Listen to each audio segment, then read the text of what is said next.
ce qu'ils ont, une façon de penser et d'être qui ne détruit pas notre Arrêtez de parler de paranoïa en matière d'immigration parce que de toute façon vous êtes plus crédible. Vous avez une vision paranoïaque.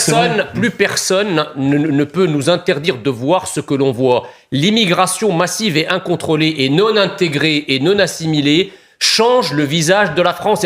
Aujourd'hui, le nombre de quartiers où on ne vit plus comme un Français a considérablement augmenté. Le vrai débat, c'est l'intégration. Pour une fois, j'essaie d'être constructif. Non, attendez, laissez-moi finir. C'est pas l'intégration, parce que l'intégration, c'est une notion économique. En gros, l'intégration, c'est rester ce que vous êtes, à condition que vous respectiez nos lois.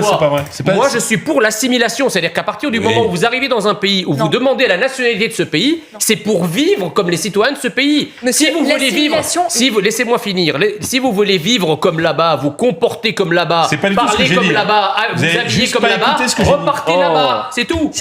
Mais je trouve que le discours de Monsieur Messia est tout à fait cynique. Vous dites qu'aujourd'hui, si on accepte qu'il y ait une part d'immigrés, il faut qu'ils puissent... Bien sûr, mais il y a une je suis contre le multiculturalisme, moi.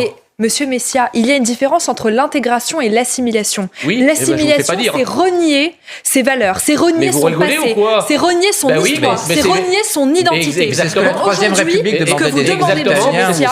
ce que vous demandez, Monsieur Messia, ce que je demandais, je me le suis appliqué à moi-même, madame. Mais moi, je vous dis, c'est très grave. Non, c'est pas grave. Et c'est pas cette question-là. C'est pas grave quand on décide de devenir un citoyen d'un pays avec la nationalité du pays. C'est pour vivre comme un citoyen du pays. C'est une valeur de gauche, l'assimilation en plus. Qu'est-ce que vous défendez ? Très important ça. L'assimilation, c'est de vivre, parler et se comporter comme un Français. Ça ne veut pas dire que si vous avez des particularismes d'origine, vous ne continuez pas.